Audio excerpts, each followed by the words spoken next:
What's up and welcome back to Nowstalgia Pod, giving you your weekly look at what's going on in pop culture and a look back at a pop culture king today. I am joined by my co-host, as always, Dave Martin. Swagger, what's going on, man? Theon Greyjoy, Emmy nominated, dog. How about that?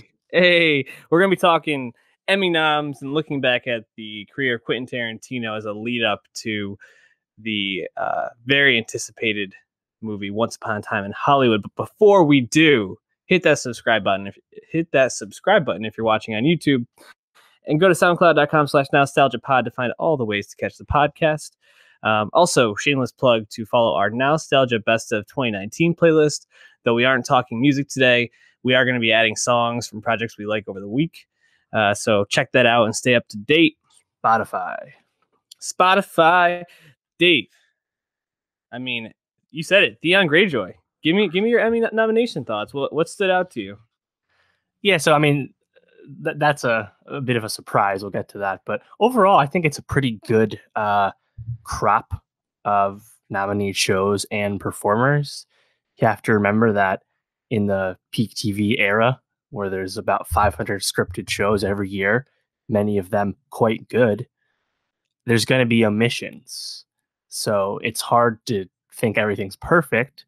So you just want to make sure they're really nabbing the right stuff, and I think growing as TV continues to grow. I think overall it's a pretty strong crop, even if there are some perplexing omissions and surprising choices like there is every year. What was your initial thought? I agree with pretty much everything you said. The big headline that came out of it in a lot of places was Game of Thrones breaks the record for most nominations for a single season of television. And for a season of television that a lot of people were down on or disappointed by in some ways. And you can check out our thoughts on that. Go to youtube.com/nostalgiapod. Check out our breakouts for each episode of Game of Thrones, as well as our overall season thoughts.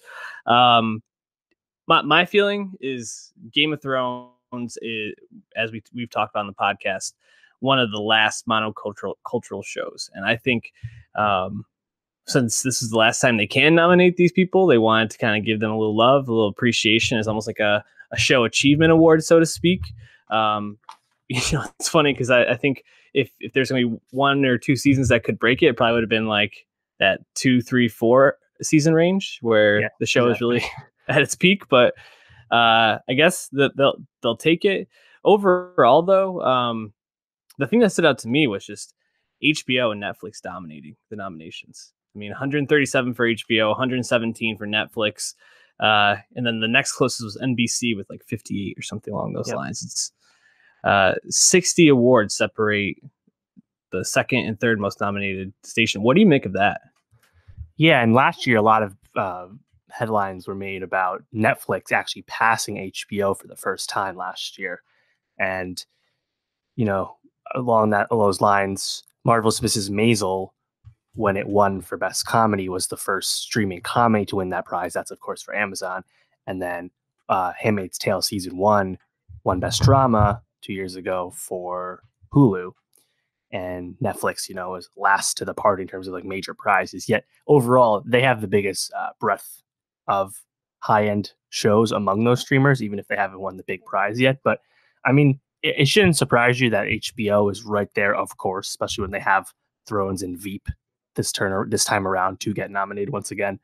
But yeah, Netflix just makes a lot of stuff, and a lot of it's good. So it shouldn't be surprising to anyone. Hulu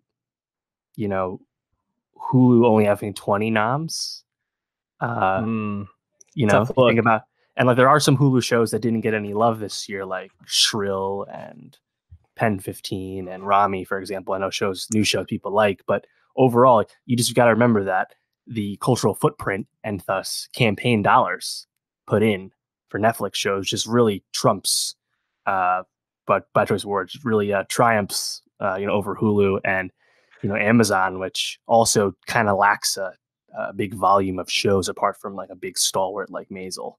So, nothing too surprising, to be honest.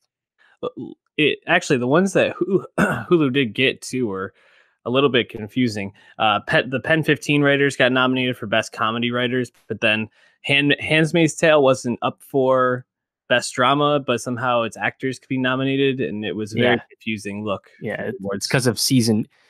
So the overall like eligibility period of this was June 1st, 2018, last year, through May 31st of this year. Now, the way it worked, you have to at least premiere before that deadline date to get into the period. But if you have episodes that are like out of the period, because, you know, the season obviously takes a while, you can get in the next time around. That's what Handmaid's Tale just did for their last season. Just kind of like sneaking in some noms they probably won't even win. Kind of weird category fraud. I don't think that should be allowed. I feel like a season, whether it's split or not, should only be able to be eligible in one Emmy year. Maybe you pick which one you want to run in, whatever. That's what I would say. But I mean, to that point, you know, last year there was no Thrones or Veep to be nominated. This year, no Handmaid's Tale season 3. Americans is gone, obviously, off the air. Black Mirror season 5, not this year. Euphoria, not this year. Stranger Things season 3. Big Little Lies season 2. Atlanta, The Crown, Westworld, Silicon Valley. A lot of shows we come to expect getting a lot of love, either stop airing or are in between periods. So I think that actually kind of opened up some real estate for other shows, which is pretty exciting. Definitely. Why don't we look through a couple of the categories, maybe shout out any nominations or anything that we were excited about. I guess I'll start with the comedy series category, best comedy series. This is probably the most stacked category. I think we felt that way last year as well, but I mean, just going down the line: Barry, Fleabag, The Good Place, Maisel, Russian Doll, Schitt's Creek, and Veep. Pretty cool that Schitt's Creek got the nomination. It's a show. It's going into its 6th season. Very cult following on Netflix. It's been airing up in Canada, and Netflix picked it up and really has brought it to the foreground for a lot of people who are calling it, you know, Arrested Development, basically just in Canada, though. So it's pretty interesting. What else has stood out to you? Yeah, Schitt's Creek is very interesting because it's not a Netflix show at all. They do not produce it. They don't fund it at all. They just distribute it to people in the US. And obviously, Netflix has built the audience for this show. I've heard evangelizing the past few years for it. I never really expected it to break through this way. You have to think too, like, this is a tough category. I mentioned like a show like Rami, that, you know, freshman show, not watched that much. Really hard to see that breaking through. But other stuff that is more popular, like Glow, which was nominated last time, not here. Insecure on HBO did not crack through. Better Things from Pamela Adlon, also not here. And then either shows they've nominated before, like Blackish, Kimmy Schmidt, Komsky Method, to get some acting noms for that show. So no matter what your choice is for comedy, the obvious consensus is that it's a fucking ridiculously stacked category and has been for quite some time. It's more stacked than drama, which is really interesting to think about. You know, the top tier of comedy has been strong in the top tier of drama for a few years now. Almost equally as stacked, just looking through limited series, Chernobyl, Escape at the Denimore, Fosse Verdon, Sharp Objects, and When They See Us. We haven't touched on Escape at the Denimore, but we've touched on or talked about or mentioned these other shows. We haven't talked about When They See Us on the pod either, but we're very aware of it. I mean, from everything here, it seems like it's at least a 4, maybe even 5 horse race in this category. I have to imagine Chernobyl's the favorite, but man, that really tough category to pick. Yeah, this is a tough one because Dannemora is going to probably get some love for Patricia Arquette in the acting category, although that's also a tight race as well. Yeah, this is because you got 2 HBO shows. I think they're definitely going to push for Chernobyl because it's newer and I think was just overall more popular. But then you have Netflix with When They See Us, another huge success for them. And Fosse Verdon probably, I think if we're going to cross one off, it's probably Fosse Verdon. Yeah. A show that we still liked a lot, but also had a bit of a mixed dialogue surrounding it. You can watch a review for more on that. Honestly, what stood out to me, though, is limited series is actually fucking really stacked this year. No Catch-22 from Hulu. No Maniac from Netflix. No Little Drummer Girl from AMC. That's probably the biggest omission if you had to pick one. Yep. No The Act, which got some other noms. So it's and of course, no True Detective. Yeah. Season 3. So that's definitely an exciting category. Love that one. What else stood out to you, or what were you surprised at? Honestly, drama series. Usually not one you expect much to, knock your socks off. The Emmys generally nominate stuff multiple times at the top tier categories once they nominate things. So a lot of usual suspects: Better Call Saul, Game of Thrones, Succession is here. That's great. Pose is here. That's great. This Is Us is back once again. Ozark, Netflix pushes for that. It gets it done. Killing Eve back once again. Even if me and you aren't as high in Killing Eve season 2, it still makes sense that it's here. Bodyguard getting in, which is actually really exciting as well. It's a Dead Man's Switch, Vicky. But what surprised me, like, I'm not surprised that The Deuce isn't here. It has been here before. Billions, same thing, not here. I would have loved Sex Education. Would have loved My Brilliant Friend. Not realistic. But what actually legitimately surprised me is the total lack of noms, really, for Homecoming last year. The Julia Roberts led show with Sam Esmail on Amazon. Totally not here at all. Julia wasn't nominated either. Bobby Cannavale, Stephen James, nothing. That's probably my number one surprise of this whole thing. Yeah, it seems like I don't know all the categories by heart, but it seems like just completely overlooked as a show. Have to imagine Amazon's pretty bummed about that, especially with the second season coming back out. They probably want to feather in their cap to kind of push for that whenever that's ready. That is surprising, and it kind of just speaks to the level of TV quality right now, and we're definitely past the peak TV, golden age TV, however you want to put it, but just the bar has been raised for all these shows, and we've been talking, obviously off air about how much TV we've been watching, just because the quality demands it, and there's so many shows that are worth watching right now, and you just can't keep up with it. I mean, think about even in that drama series category you talked about. I mean, we don't talk about Ozark on the show, Pose, or This Is Us. Right. That's three of what people are saying is the best shows on television that we're just not able to keep up with, just by the fact that there's too much television and we have to pick and choose. Pretty crazy. Well, moving down to lead actress in a drama series, you talked about it before, but this is where Emilia Clarke got. I wanted to talk about the supporting actress in a drama series. 4 Game of Thrones people nominated. 4. What? Crazy.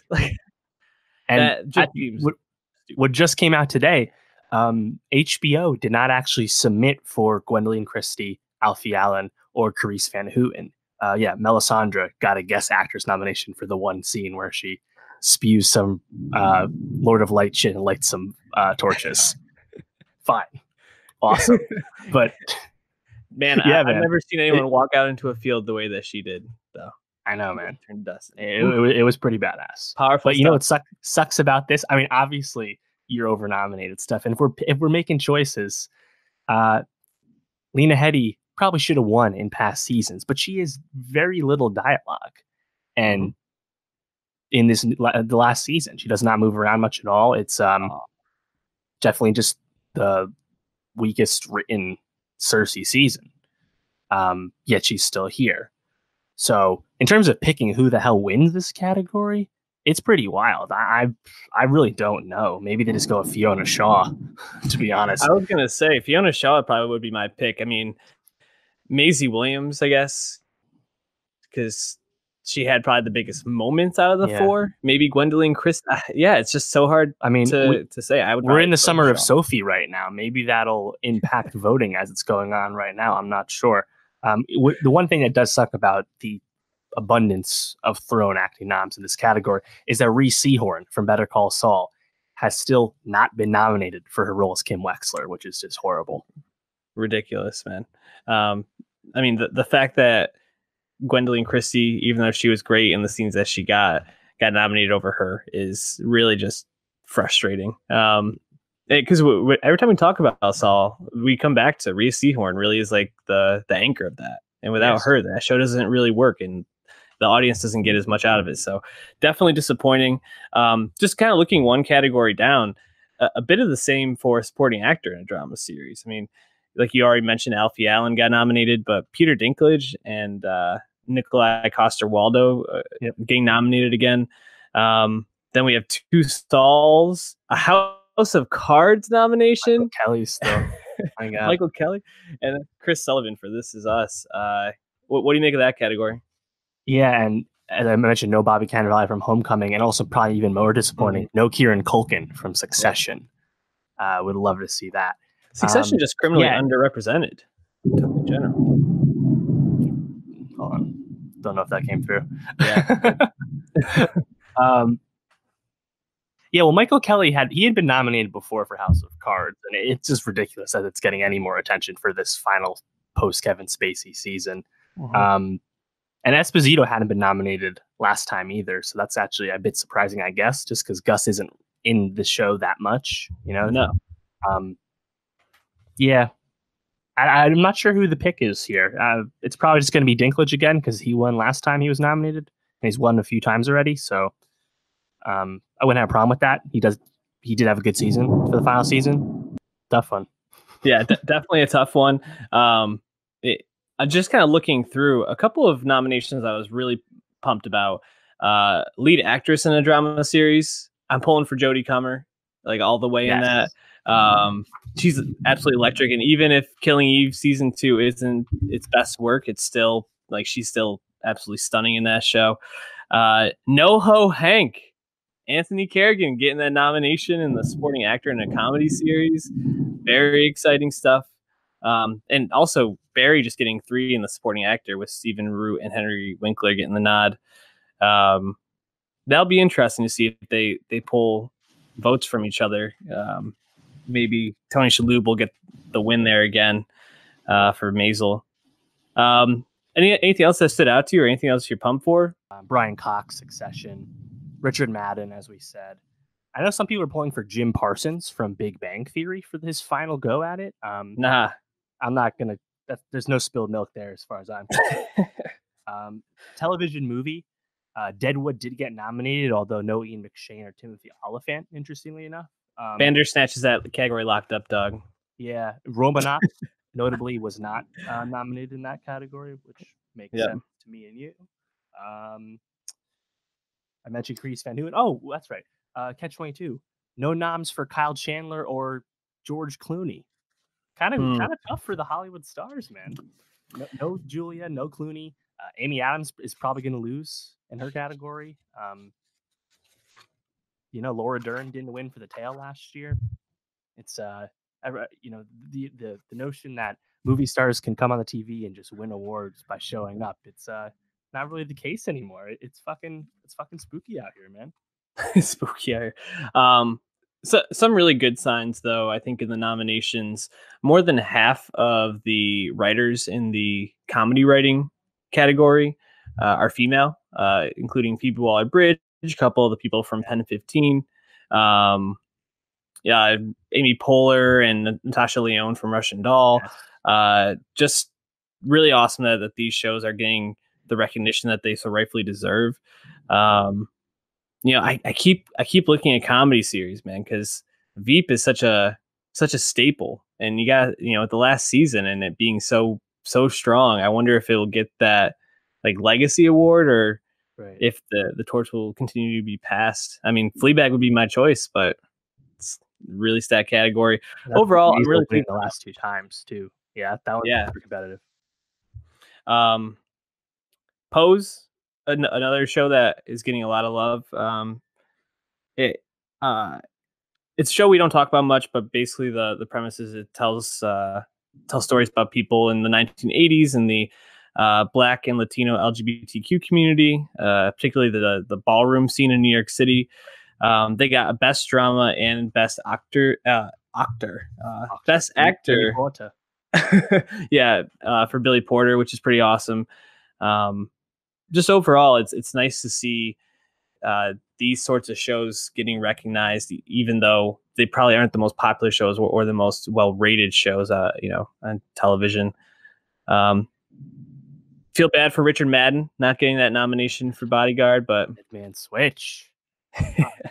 And I also feel bad for D'Arcy Corden, who is fantastic on Good Place and didn't get a Best Supporting Actress nom, especially because there was like one episode where the whole episode was just her imitating the 4 or 5 other people in the show. It was just her the whole time. So I thought for sure she would get a nomination for that, but unfortunately did not. Overall, though, to see Timothy Simons as well for Veep.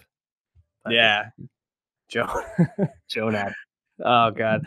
But yeah, I think overall we're pretty pleased with this, and we'll be doing our Emmy picks the week before the nomination. So sometime, would that be September 17th or something like that? So I believe it's the third Sunday of. It's 22nd this year. So stay tuned for that.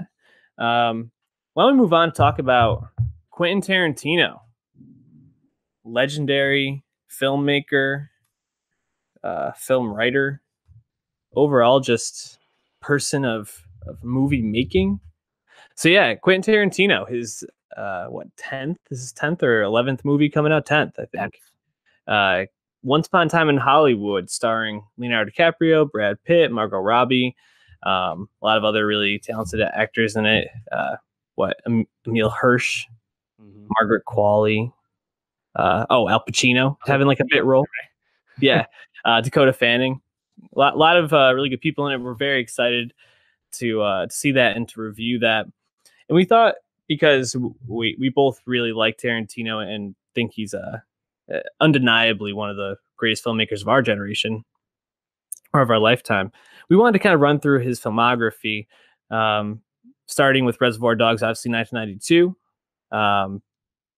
It's interesting to think about Tarantino because I feel like when I think about him, I think about very specific times of him making movies. There's like that early Reservoir Dogs, Pulp Fiction, Jackie Brown, which is like the crime wave for him, and then he moves into this more like I don't know, spaghetti western, Asian film influenced, Kill Bill through Bastards or Django type thing. That's about right. Yeah. Even ending with Hateful Eight, this is like a weird run for him. And now he's moving into Once Upon a Time in Hollywood, which I'm not sure if this is going to be like a move into a next phase of his career or not. I was surprised he's only 56. I kind of expect him to be older. Yeah, he obviously Reservoir Dogs came out in 92, and his peers, his generation of filmmakers, like the post New Hollywood run, it's all guys or men and women in their late 50s, early 60s at this point. So your Paul Thomas Andersons, your David Finchers, your David O. Russells, Alexander Paynes, as well as the guys who were making foreign films at the time, like Poirot and Del Toro, Inarritu. It's really quite the crop, and even maybe less heralded people like Alexander Payne and Cameron Crowe. And Wes Anderson, of course, too, come at the end. It's a really impressive group of filmmakers. So, and Spike Jonze, we mentioned last week, when he does make movies, is also in this group. And there's a lot of them have really singular filmmaking identities, especially like a Fincher and a PTA. And I think you can talk for hours about if Tarantino is better than Paul Thomas Anderson or whose films you like more. It's kind of a dumb thing to talk about because they all make so many different types of film. But Tarantino has always stood out for his unique writing style in terms of how he tells his stories, how he frames his narratives, and it also factors into how edgy he is in terms of the themes. He's obviously been quite the controversial filmmaker, and that also goes along with the fact that he's a bit of an odd guy, to put it bluntly. And sometimes it's harmless things, sometimes it's more problematic stuff. We can get to that as it comes up, but his filmmaking legacy is obviously undeniable, and there's tons of scholarship about Tarantino. We just wanted to kind of go through everything and get it on record, because Hateful Eight came out before we started this pod, so we really haven't talked about Tarantino at great length really at all on the pod yet. So exciting to talk about him now. Yeah, why don't we start with Reservoir Dogs? 1992, starring Harvey Keitel, Tim Roth, Chris Penn, Steve Buscemi, Lawrence Tierney, Mark Madsen, and Tarantino himself is in there. Michael Madsen. Michael Madsen, sorry. This was the first Tarantino movie I ever saw, and it's funny because when I think about when I saw it, I think I was in high school, and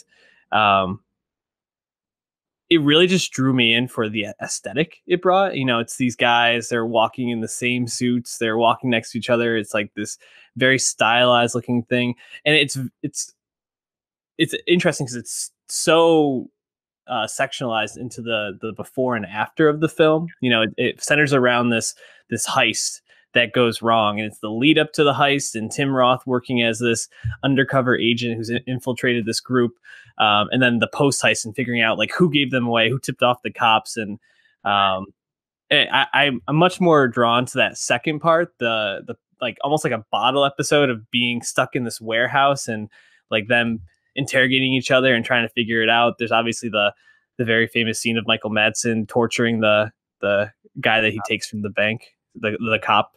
So just a lot to like about this movie. How do you feel about Reservoir Dogs?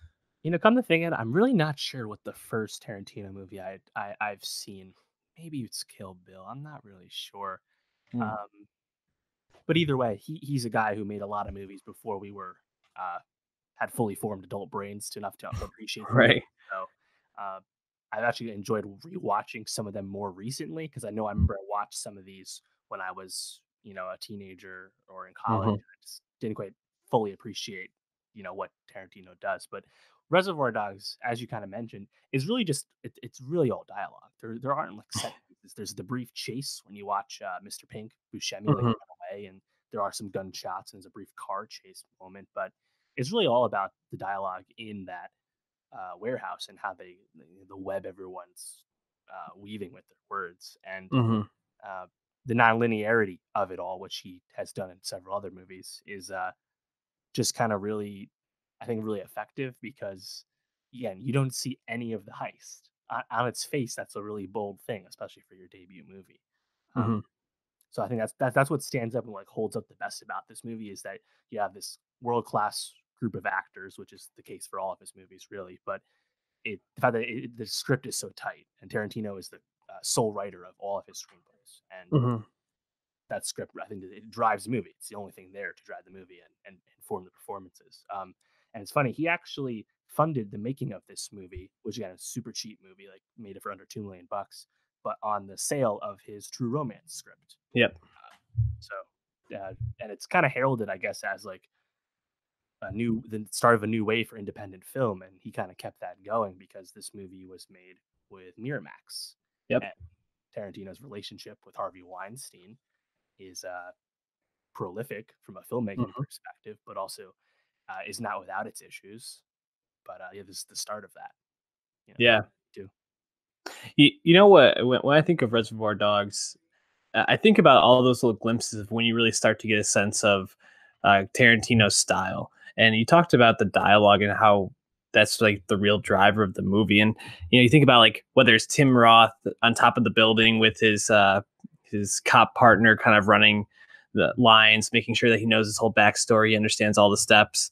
But you have that like awesome background of like I'm pretty sure they're in LA, and just like the whole like city behind them. Or you think about during that Michael Madsen torture scene when he like walks out to his car to get the gasoline, and like you have Stuck in the Middle with You playing, and like just like the music choices, the way that it's this tracking shot behind him as he walks out, how slow and deliberate it is, but you're like hanging on the edge of your seat with all of it. And it's Tarantino has this amazing way of taking these things that I think other filmmakers could make seem not as interesting. And he just adds these little flourishes to it, whether it's the music cutting out as you walk outside of the warehouse and then coming back in when you open the door, things like that. His little flourishes, little touches, you can start to see that in this. And I think obviously he really perfects that with Pulp Fiction. We'll talk about that in a minute, but just really cool to see this as his first movie, and obviously the potential there is undeniable. Any last thoughts about Reservoir Dogs? It's also the first movie, his first movie, but the first time Tarantino cameos in his own film. Yeah. And of course, he dies off screen in this, but you know, I think his first, or really his only big chunk of dialogue is where he's describing it's like the Like a Virgin scene. Yep. And, very, very Tarantino. I'm sure plenty of people are not happy with that one, but it's on brand from the start. Yeah, he's really eccentric. And he also is in Pulp Fiction, playing Yes. not himself, but playing a friend of Jules, and that's quite a funny scene as well. So yeah, Pulp Fiction, 1994, starring John Travolta, Samuel L. Jackson, Uma Thurman, Harvey Keitel, Tim Roth, Bruce Willis, Ving Rhames. I mean, the Rosanna Arquette, ton of people in this. And I don't know how to really describe the plot. Just it follows these different stories around these different crimes happening in LA, and kind of the escapades around that, I guess, so to speak. Tarantino received a Best Director nomination for this, Best Original Screenplay, which he won for this, his first Academy Award. This was his true breakout movie. Reservoir Dogs was a solid start, but this is where he kind of propelled his career into another stratosphere. And I actually rewatched this prior to the podcast, and what I just found amazing is how this is a 2-hour, 34-minute movie, and it really felt like I was watching it for maybe like an hour. Like it didn't feel slow at all. Even scenes where there didn't seem to be much happening. There's just so much subcontext and everything that's going on. It's just really fascinating to watch. Yeah, I mean, as you mentioned, I think another nonlinear story, but kind of on steroids, because there's like these 7 distinct parts to the movie, and I think the fourth part is kind of told in two of its own segments. But I mean, Pulp Fiction, again, is really a classic film, usually heralded as the best Tarantino movie. Certainly the most influential, most important movie he ever made. Another independent, beacon for that kind of filmmaking. And what stands out to me, of course, is the obvious stuff. Is because the unlimited storytelling, you kill off Vega, and you bring him back through the virtues of your timelines, headcanon, and it was just genius. Way to go! And the whole framing of how Vince Vega's in the bathroom the whole time and living, and then Samuel Jackson's Crisis of Faith, Jules' Crisis of Faith, with getting lucky and stuff. It's just framed so well. Meanwhile, you have so many iconic dialogue moments, like "Say what again" in the very beginning. That whole scene with Jules, where he's he recites the Bible verse and all that shit, just iconic. Sorry, I didn't mean to cut you off. No, of course. And stuff that's even just more funny, like the whole Gimp scene where Ving Rhames is sexually assaulted after being kidnapped in that store. And then Uma Thurman, who got a Best Supporting Actress nomination from this movie, was just an immediate icon character of the 90s of modern filmmaking. It's just there's so much here. I mean, this won the Palme d'Or too, so it really kicked off QT's career and Weinstein's success from the get-go. Honestly, it made Miramax the powerhouse that it was for almost a decade. Yeah, thinking about how he balances these moments of tenseness with just like hilarity. You think about when Bruce Willis goes back to get his father's watch, which the whole scene where the dad's war buddy, played by Christopher Walken, is telling how they got the watch to him. It's just like so ridiculous on so many levels. But then he goes back and you're kind of like, oh shit, like who's gonna be waiting for him in here? Like who's gonna get him? And then you don't really see anybody until, like you said, Vince walks out of the bathroom and he just lights him up, and then the toaster's going off. The whole thing is just like hilarious. And then even he takes something like you said where Ving Rhames is sexually assaulted, but then right afterwards you get some of the most iconic dialogue from him where he goes, "You hear that, motherfucker? We're about to go medieval on your ass." Like just iconic stuff, like just crazy. Or when they're driving Marvin to wherever and Vega shoots him in the face by accident, and the whole they hit a bump, man. Hit a fucking bump. The whole thing right after, even ending with the Jules in the diner scene at the end. It's the one that says "bad motherfucker" on it. Just incredible. So, Pulp Fiction really propels him to this point where he can start to make any projects he wants to. And that kind of leads into Jackie Brown, which received mixed um, reviews. I think the critique of Jackie Brown a lot of times is it's a long movie that feels long at times, and that's a bit it's a bit hit and miss for Tarantino in his filmography. Because I looking through the movies here, it's just like something like Kill Bill and Inglourious Bastards. Those are long movies that don't feel as long. But then something like Hateful Eight, it's like, man, that movie felt 4 hours at points. Right. And the thing with Pulp Fiction was made for $8 million and made 213 worldwide, and then Jackie Brown 3 years later cost $12 million, just as cheap, but only grossed 39 million domestic and wasn't even like had a foreign release at all. Yeah. And I think your stance on Jackie Brown really kind of depends on your familiarity with Quentin Tarantino's movies, because I think a lot of people just kind of write off the movie if they've even seen it. Mm-hmm.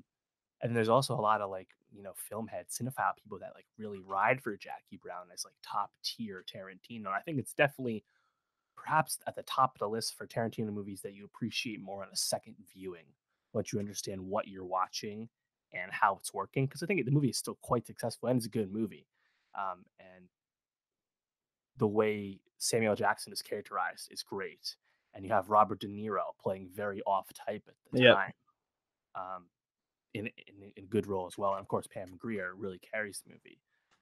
But it was one as well that I took a while to come around on. And in fact, it was also one of the last Quentin Tarantino movies I actually saw. So I'm actually just really curious, like, what do you think the viewership on this is? Because I have the feeling like this one was just not running on cable as much as his other movies. Oh, that I can't imagine this is a very cable movie, especially because some of the backlash after this was around the use of the N word and racial epithets throughout. I think they say the N word close to 40 times in this movie, and famously Spike Lee came out and talked about how he took issue with Tarantino's use of the N word in his movies and feeling like he's almost like obsessed with that and using that word in some way. Tarantino famously came back and said, I feel like when you give one word that much power, you should just say it all the time because no word should have that much power. And depending on where you fall on it, I guess you can make your own decisions, but certainly controversial in some senses. And this is, it's interesting to think about Jackie Brown because you think about this came out in 1997. It revives Pam Grier and Robert Forster's career, but you have Samuel L. Jackson, who's a rising star, Michael Keaton, who's an established star, Robert De Niro, who's already an established star. It's got a stacked cast, and to only gross 39 million, it feels like a failure, too. Yeah. Right? But in a sense, I mean, this pays a lot of homage to like 1970s blaxploitation movies, which Pam Grier starred in, and I think this really starts to show Tarantino dipping into some of his more unique and textured influences, which you'll start to see, especially with like the spaghetti westerns that he'll start to really move into. Yeah, Robert Forster actually was nominated for his role at the Oscars too. But yeah, I mean, Samuel Jackson, who's been in 6 Tarantino movies, obviously his most frequent collaborator, and he was also in True Romance. He has defended Tarantino's use of the N-word in his films, and I think in the case of Jackie Brown, because it's a very obvious homage to black exploitation movies, it contextually it does feel like it fits, and I believe that was SLJ's point of view on the matter. But this will come up again in more of his movies. But it's kind of interesting that his first 2 movies, Reservoir Dogs, especially Pulp Fiction, were very controversial in the mainstream just for fetishizing violence. He was accused of glorifying heroin use in Pulp Fiction, which I think is pretty fucking ludicrous. But it was said that, by Bob Dole, considering people. considering someone the character pretty much dies and is brought back to life. Yeah, definitely want to do it. Yeah, not definitely glorified in my eyes, but hey, whatever. Yeah, and then it has a 6-year break, man, between Jackie Brown and Kill Bill Volume 1, and of course he has a lot of scripts. I mean, soon after this, he's working on the Bastards script, so he was always a very active guy. Yeah. Natural Born Killers, he had a story credit on, which came out around this time as well. But yeah, I mean, getting to Kill Bill after Jackie Brown, which was definitely considered a flop for QT. You have Kill Bill Volume 1 come out, and that's quite the comeback. It makes 4 times as much money. Yeah, it's Kill Bill is really funny to me. At least just the concept of it. And this is where you start to see a lot of the through lines of this Tarantino universe, where it's definitely connected in ways.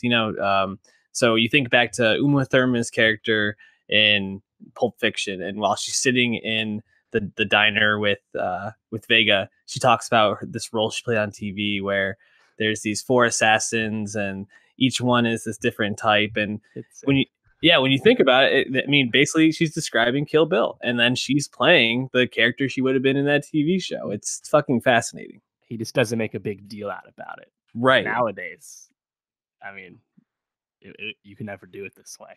It's No. kind of cool.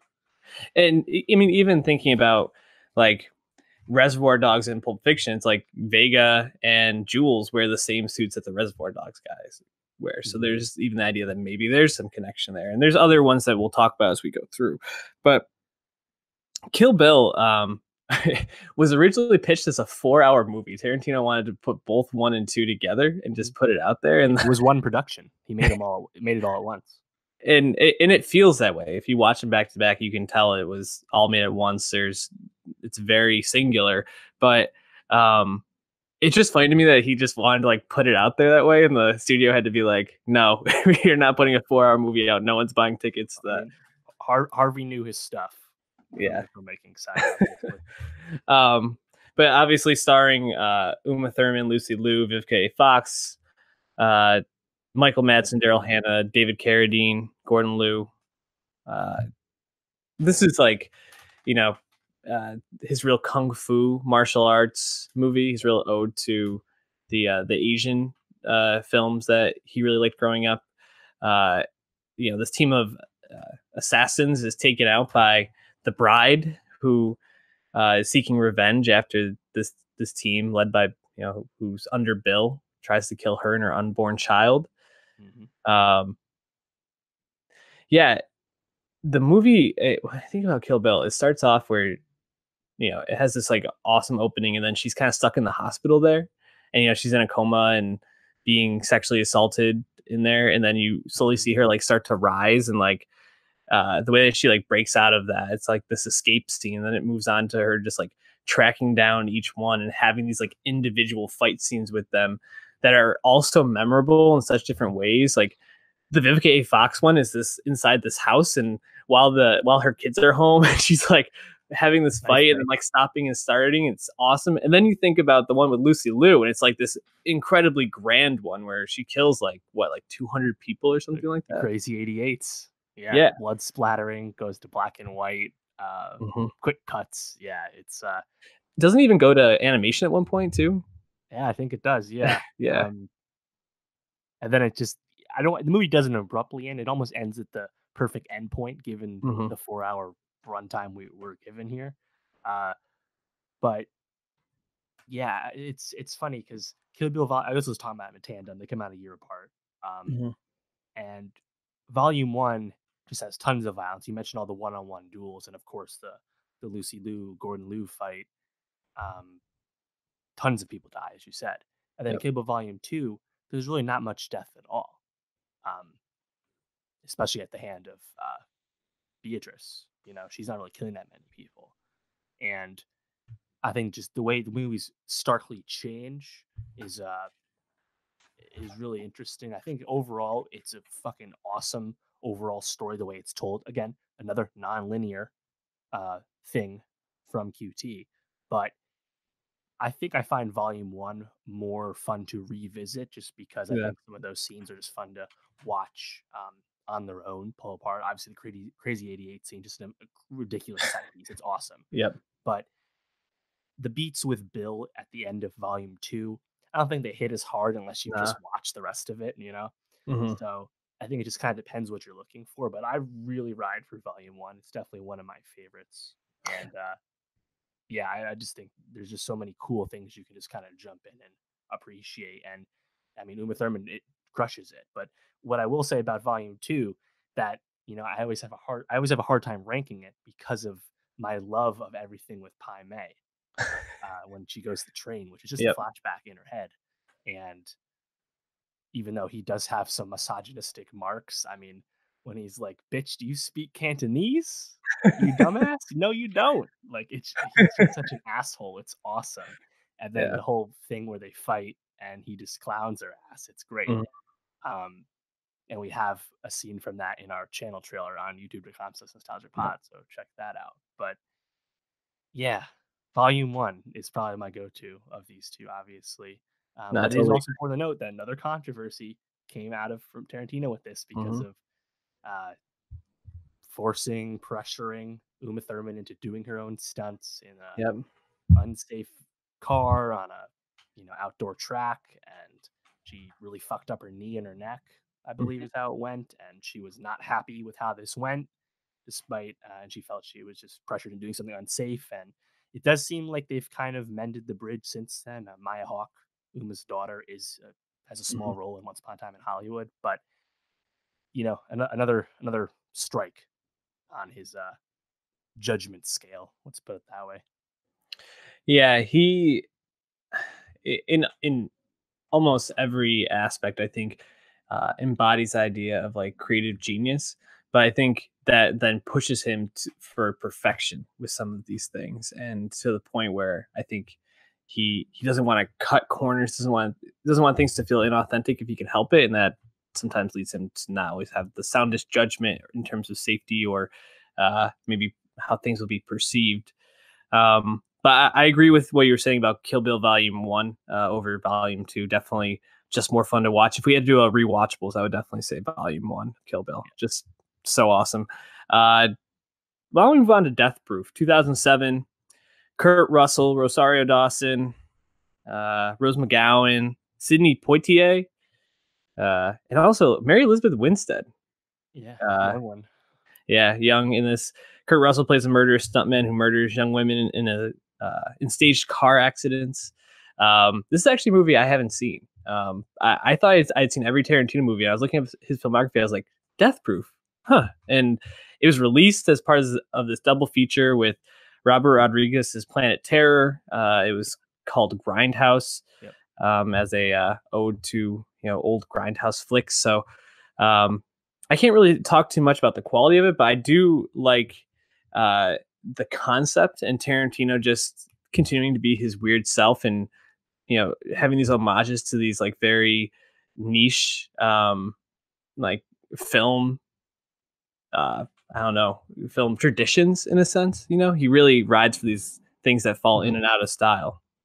Right, and some of his hardest critics will say that Tarantino doesn't actually bring much to the table. He watched a lot of movies and he just copied other people's stuff, which I think is a gross simplification that can easily be Yeah. refuted. But if he does have a simple movie, it's probably Death Proof. You just gave the plot synopsis. That is effectively all there is there, and it just kind of it's a poetic justice type ending.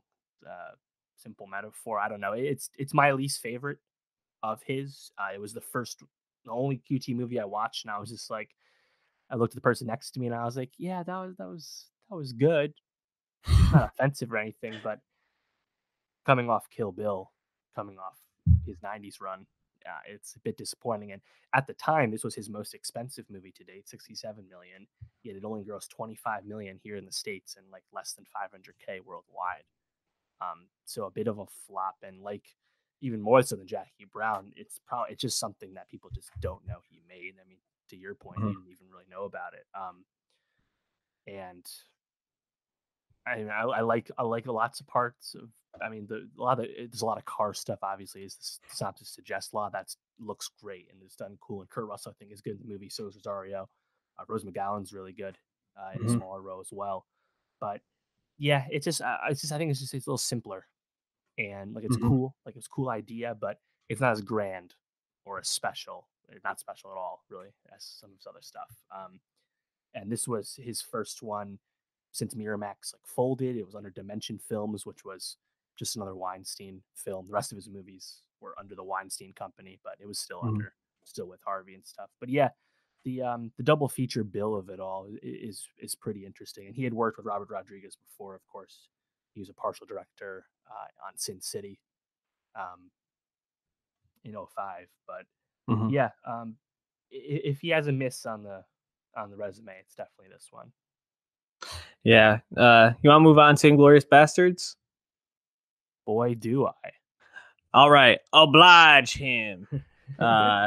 2009. Brad Pitt, Christoph Waltz, Michael Fassbender, a couple others, Eli Roth, Diane Kruger, Melanie Laurent. It's funny, rewatching Pulp Fiction recently, I noticed that when Bruce Willis hits Ving Rhames, and they get out of the car, Ving Rhames is talking with Kathy Griffin as one of the bystanders. And I feel like that was one of the first times I can remember like him having these like random people show up to make these cameos, like Channing Tatum in Hateful Eight.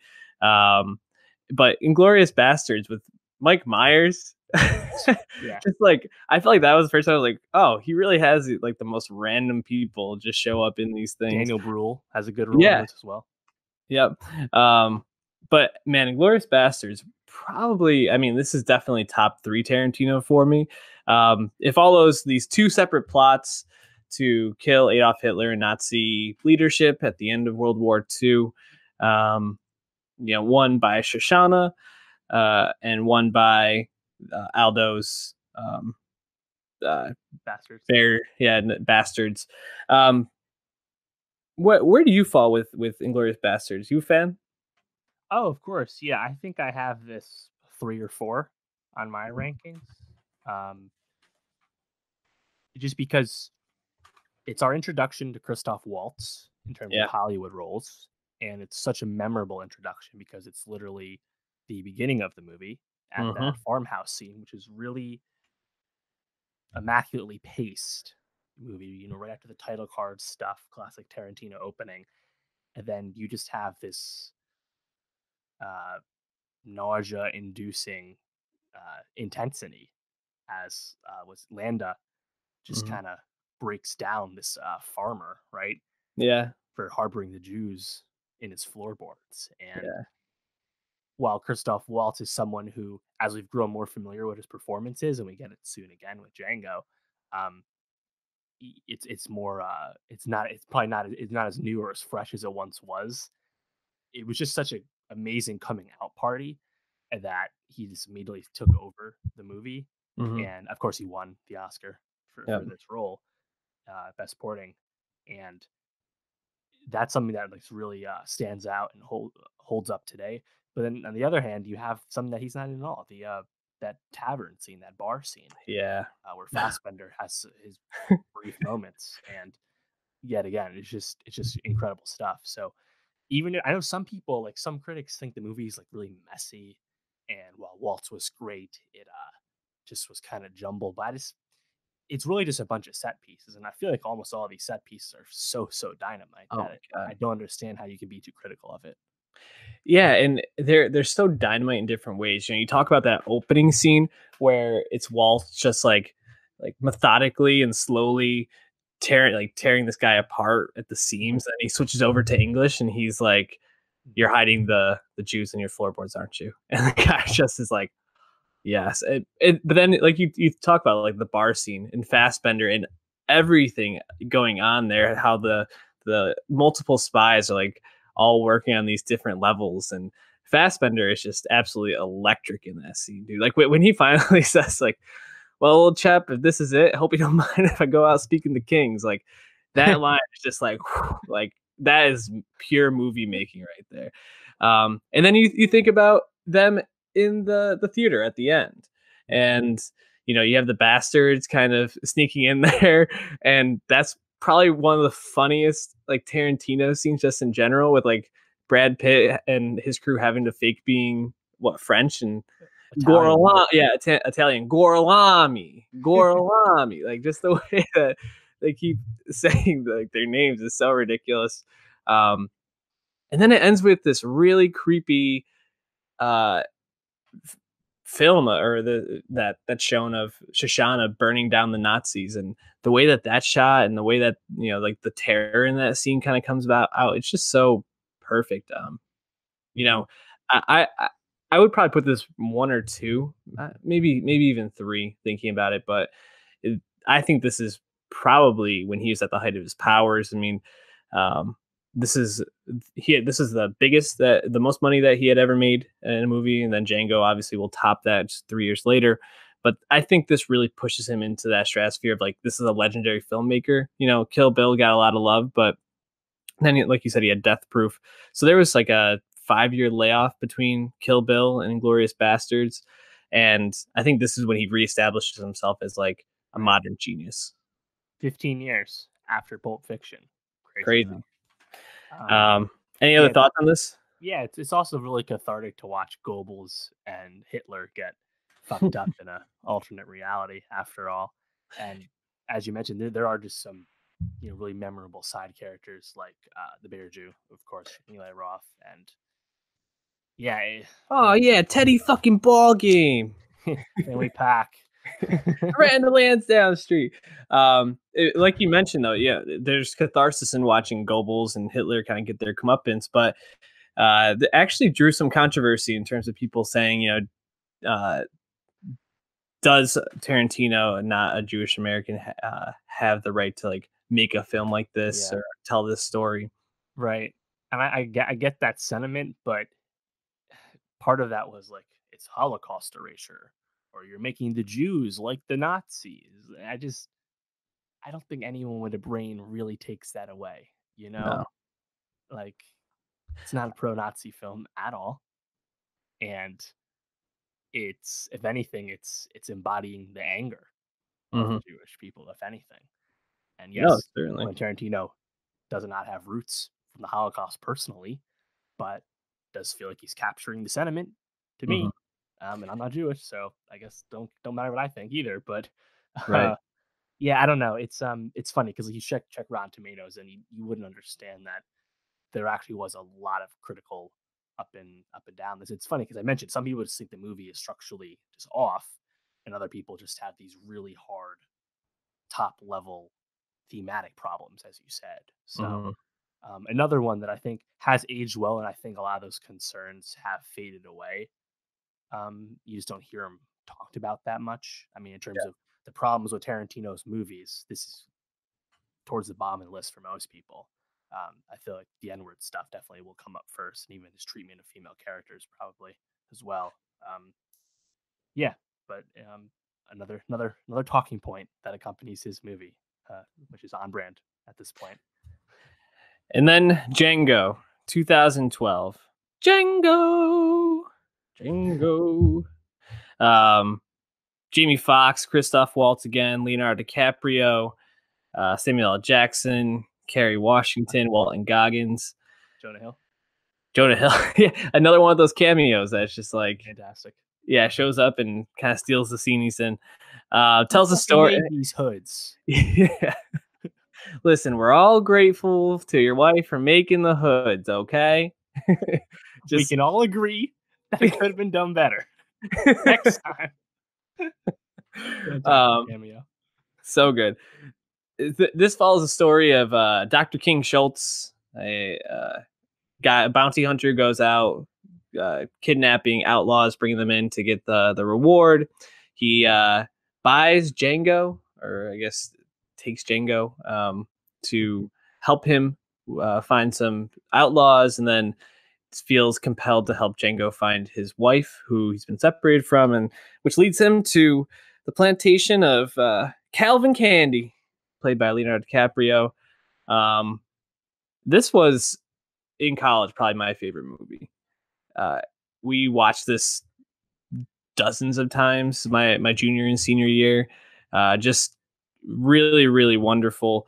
When I think about Django, and what I think really stands out to me is it feels very much like a Tarantino movie, but almost like modernized in a sense. It's telling this like Civil War era movie, or tale, but infuses it with like Rick Ross songs, and right. really, even though it's 100 Black Coffins for 100 yeah, Dead Men. and even though it's like this very like spaghetti western type, it doesn't feel old or aged anyway. It's just is really crisp, and there's not really, I don't really have too much bad to say about it. Where are you at with Django? Yeah, it's the first one I bought on Blu-ray. I had all the other ones on DVD at this point. Up to this point, uh, yeah, I think it's a movie that because it's so pulpy, it's just really easy to jump in on a lot of these scenes Mhm. and have a good time because Waltz and Fox, for the most part, are having a good time. Another movie that got some criticism from Spike Lee and people in general, just because it's really I don't say fetishizing slavery, but it's making it seem like it wasn't as tough at times. I think just because the overall air and attitude of the movie is more upbeat. I mean, watching this movie doesn't make you feel like slavery was easy or anything. I think that's also a pretty dumb thing to say. Mhm. Um, but some people had a problem with, that. And again, there's a lot of N words in this, but Mhm. contextually, um, we're talking about slave owning people using slurs. It's not that far of a walk in my book, even if it's not fun to watch and hear. Mhm. Um, but yeah, it's Walt. I remember rooting against Waltz for the Oscar. I forget exactly who I was running for, but he won. He wins again for supporting, which is really just another twist on what he did for Landa. But and I think some people were like, "Oh yeah, nominate the white guy again." Fox didn't even get nominated at all. Yada yada. But it's it was really a blockbuster for him, making 262 million here in the states, and for R-rated adult movie, that's becoming rarer and rarer by the month these days. But yeah, I think Django is, it doesn't do anything super memorable the way stuff like Pulp Fiction or Reservoir Dogs or Bastards does. So I think critically, it's hard to keep this at the top of a list because those other movies really go above and beyond or influence things in special ways. But just a pure enjoyment factor, it's right up there. So Mhm. yeah, I think it's still has held up quite fondly. Yeah, and that final shootout scene is right up there with the final scene of Kill Bill Volume 1 in terms of just absolute gore. And Right. uh just to go back to it, Christoph Waltz was up against Alan Arkin in Argo, De Niro in Silver Linings Playbook, Philip Seymour Hoffman from The Master, and That's Tommy Lee it. Jones for Lincoln. Yeah, and I think Hoffman, probably looking back, the deserved to win, but Waltz is spectacular in this. That scene where he Calvin Candy's making him shake his hand and he shoots him. He's like, I couldn't resist, and then just gets blown away. Is like, awesome scene. Yeah, Django, it's up there for me. We'll probably do a quick recap of our favorites at the end, but just for time's sake, why don't we move on to Hateful Eight? This is his most recent movie, and probably after, well, I haven't seen Death Proof, so probably my least favorite Tarantino. Still very good in my opinion. Has Samuel L. Jackson, Kurt Russell, Jennifer Jason Leigh, Walton Goggins, Tim Bruce Roth. Dern. Yep, Bruce Dern, Michael Madsen. Really solid cast. Don't These, forget Channing Tatum. Got so yeah. many chains they call me Channing Tatum. Eight strangers kind of are holed up in this stagecoach stopover somewhere in post Civil War Northwest, it seems Mhm. like, and kind of the story about them. What, I don't even know how to describe it. Just like not trusting each other, Yeah. not getting along. Yeah, I don't know. What are your thoughts on this? so I really liked Hateful Eight, coming out of it. I still think of it pretty warmly. I know it's definitely more of a mixed reception, and it grossed far less than Mhm. Django. Uh, but I think the foreplay, the setup of it all, it's kind of classic old school Tarantino because it's really all dialogue. It's just these people uh, talking around circles around each other slash openly shit talking each other in this cabin, Yeah. and that's just pure script and pure acting, and that reminds me of Reservoir Dogs and stuff like that. Well, yeah. Is it a little long in the tooth? Probably, I really wish I could have seen it on a 70 millimeter, Mm-hmm. just because everyone said that was fantastic. And Once Upon a Time in Hollywood is getting that release in like New York and LA and at like Alamo Draft House Theater. So I would love to see how he shot it, considering QT is someone to use lots of like real film in his Mm-hmm. filmmaking. But yeah, I think Hateful Eight, it's kind of being like lost to time a little bit. Like it's been on Netflix for a while, but not a lot of people ride for it the same way they even ride for a less heralded film like Jackie Brown. So Mm-hmm. I think it's just, it's just like solid Tarantino. It doesn't do anything he hasn't done before. It's a lot of the actors you've seen him use before. It's none of their best movies of Mm-hmm. his. So in a sense, Except it's for one. unremarkable, but I still thought it was a great time. I would say Jennifer Jason Leigh is like fantastic in this. Oscar Um, nominated. Yep, and she totally deserved it. I think that this does something really well that maybe we haven't touched on enough, but Tarantino is able to build out characters so quickly, and in these little ways help you understand who the character is. Whether it's Samuel L. Jackson in this movie, where his character has the fake Lincoln letter as a way of like Right. getting people to like get off his back, or even thinking back to something like Jackie Brown, how like you have the scene where Lewis and I forgot what her name is, Ordell's white girlfriend, are in the house, and then they have sex really quickly and they just go back to like smoking pot, and you kind of get the sense of like they're these like just total like druggies, but also these like weird, like huge. I don't even know how to describe it, but it really just gives you a sense of who they are, just the way that that whole scene goes down. Um, or even again that movie, like Michael Keaton, the way he like eats food in that movie is so like specific to like the character he is. He has these really, he's so focused on the details of things. He really builds out characters well and makes these really really interesting characters. And I think that's out of everything, the strength of Hateful Eight is everybody in that stopover is really fleshed out really well and interesting, even if the movie itself isn't um, the most captivating Tarantino. It's released on Netflix as a 4-part mini series, basically. Yeah, I think that was done after the fact. Mm-hmm. Um, yeah, yeah, it's kind of funny to think of Hateful Eight and Jackie Brown in tandem as you just did, but it's the mini. I know I haven't watched it that way. I like to rewatch it. I don't think I've seen it since I saw it in the theater. Mm-hmm. Um, so I'd be curious to see how the runtime lasts when the beats are familiar. But it, yeah, yeah, it's one I feel like I'm defending more because I want to defend it, even though I don't have any like great reasons for. Yeah, I feel like it just kind of needs to be at the bottom of a list or towards the bottom, yeah. being objective. You know, as we're wrapping up, one thing we didn't, I don't know if we mentioned, but I just wanted to highlight again. Tarantino, other than Jackie Brown, writes all these stories, and in an age where the same time we're reviewing his new movie, Once Upon a Time in Hollywood, we're going to be talking about a Lion King remake. I think there's something to be said for having these original stories and being able to come up with something that other people aren't. So tons of credit to him, and obviously if you haven't checked out these movies, we can't recommend enough to Where catch up. are you? um so we got a packed episode coming up for you next week, so please subscribe for that. Dave, just before we wrap up, give me your like top 3 or 4 Tarantino films. Yes, yeah. Pulp Fiction 1, Kill Mm-hmm. Bill Volume 1, 2, and then Bastards or Reservoir Dogs 3 and 4, subject to change. Mm-hmm.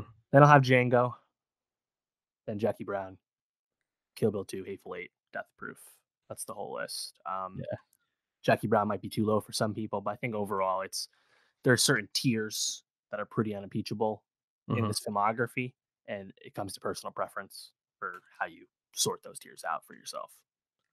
Yeah, I don't have my full list, but obviously Death Proof wouldn't be on it. But Pulp Fiction and then Inglorious Bastards are like 1A, 1B for me, I think, and then Django, Kill Bill, and then from there it's I don't know, probably Reservoir Dogs, Jackie Brown, Hateful Eight.